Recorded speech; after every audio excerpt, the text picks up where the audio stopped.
Alright, we got my man Trey Armstrong with us today. Alright, so I'm originally from Pensacola, Florida.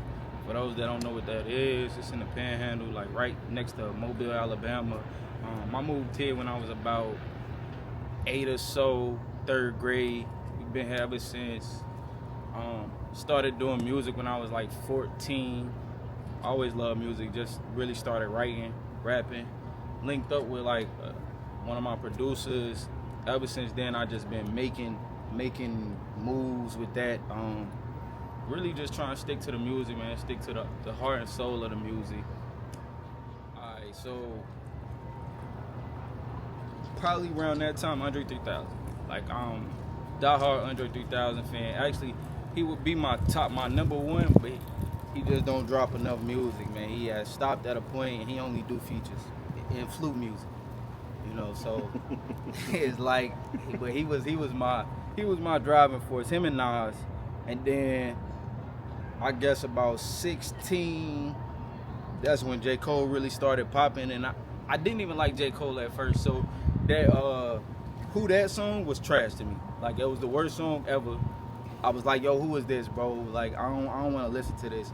But then I heard a song called Dreams by him, and where he basically told a story to where he liked the girl and he devised a plan on how the girl had a man and he was gonna get the man out the way and get with the girl and then console the girl about her man who she had just lost, all just to, you know, get with this girl. And I was just like, bro, nobody's rapping like this. Like, nobody's putting those stories together like this no more. It's all what you was doing last night, what kind of car you driving, club stuff. So I would say that pushed me to really want to rap. So like, a lot of people hear my stuff like, oh bro, you sound like J. Cole. I like the man, you know what I'm saying, enough to where I do listen to him. You know, now I try not to listen to him as much now, so I don't sound similar to him, but you know, it's still there. Okay. So me more so simple.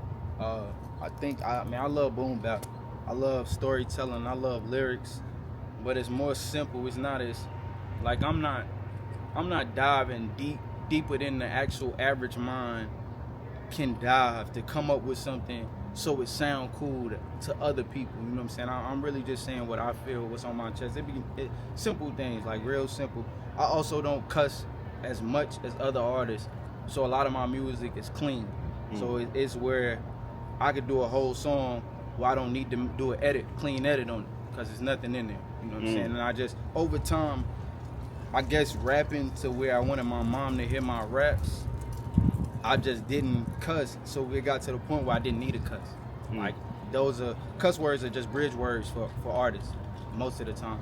So like J. Cole, he used bitch a lot. I never say bitch in my songs. You feel me? So I'm in that aspect, I'm different. But as far as the message, is the same as J. Cole, but not the style. Like, his cadence is different from mine.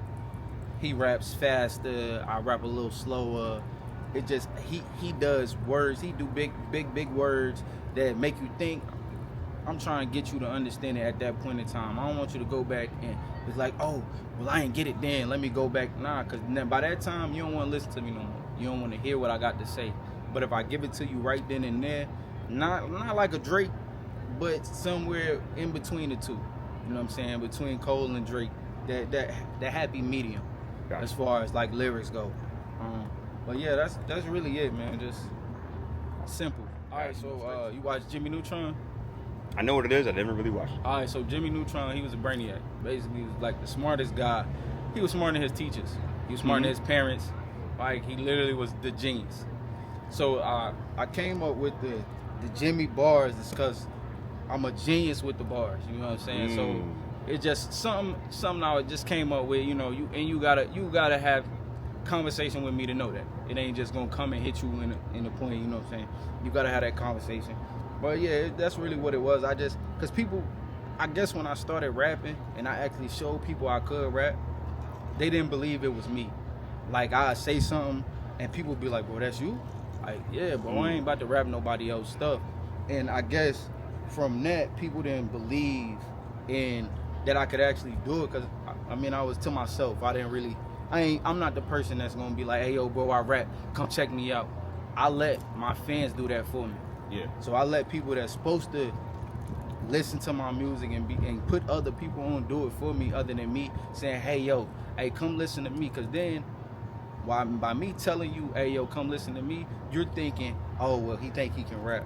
So now you got a perception of how I am or who I am. Mm-hmm. Instead of somebody like, hey yo, you heard of such and such? You feel me? Now it's like, oh, nah, I ain't never heard of them, but I do know them. They rap for real. Then they go hear you and it's like, oh, I ain't even think he could rap like that. Yeah. So it's the perception is always different when versus you telling somebody you do something and somebody else telling somebody you do something. So Absolutely. I think it just make it easier. It's easier for me to live in myself, you know what I'm saying, creative flow, whatever. And I don't like to brag. Like, I'm not a bragger. Like, if something good for me, then it's good for me. Like, if I got it, that's cool. I don't have to brag on it just because I did it. Like, I feel good in myself. I don't need other people's recognition for me to feel good about it. Yeah. So honestly, bro, I get a lot of people asking me, yo, when you dropping a new song, yo, when you dropping this, and it feel good. It do feel good. Like my producer Lee, Juice Lee. So bro, he like, we work so much, we never really sit back and be like, yo, who really rocking with us? You know what I'm saying? It's more so, hey yo, he'll hit me like, hey bro, what was the take on that music? Like, how people feel? And I tell him, and it's normally the same. It's the same thing every time. So I guess over time it don't really phase you as much. If people, you know, everybody like, oh bro, that was good. I rock with that. Like, when you dropping something new, when it's gonna be your new, like, when you gonna give us an album? You feel me? Like, yo, we got all the singles. When you gonna drop a whole body of work? Like, people don't never ask for content as far as like video and visuals and stuff. They just really ask for music, like the audio of it. And like, I think as far as the perception, the people who know I rap and actually listen to me are keen in on actually me as a rapper. But as people who don't know I rap or don't necessarily listen to me, but me as a person, they always ask about the music just because they know me as a person.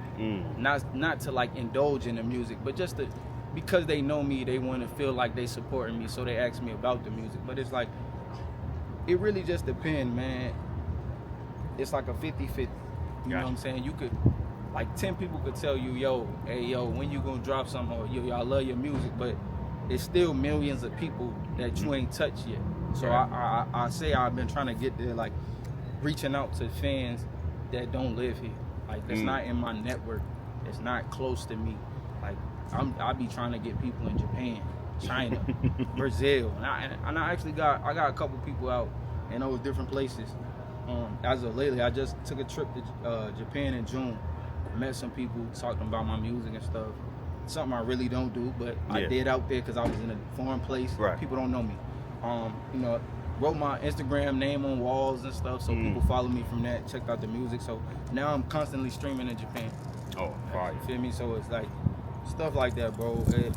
For me, that's I care more about 2 people listening to my joint than 1 million people listening to it. Because if I can reach 2 people and help them change something that they wanted to change, or help them through their day or something, you accomplish. You know what I'm saying? Like, and I guess we get to a point where everybody want to be something, but if you do it, you are that. You feel me? It's the perception of, are you big or not? But if you think about it, everybody is the same. So whether you selling arenas out or you just do it for your hobby, it's the same. We all know those guys who play good sports in school, but necessarily didn't have the grades, or they was a bad kid per se, and they couldn't stay in school long enough, so they couldn't go out on the field. But they was better than the people on the field.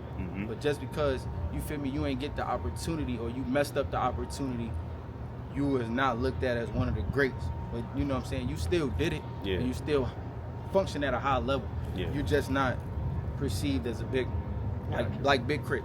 We ain't talking about Big Crit in the Big 3. You feel me? But he knocking somebody out that space. All right, so you can find me at everything, Twitter, Instagram, Jimmy_bars with a Z. And it's Jimmy_bars with a Z. Trey Armstrong on all music platforms, YouTube, Trey Armstrong. It's Trey Armstrong. And as far as going into 25, I got some new music coming. So I'm slow for the ladies, you know. love to do it for the ladies, honestly. Love to do it. They spread the most music. Some more visuals. We got some visuals coming. It's been a minute, so I got some visuals coming for trying to lock in some shows and definitely get some shows out of the city and out the country this year. So trying to get some motion going. But I appreciate you. Absolutely.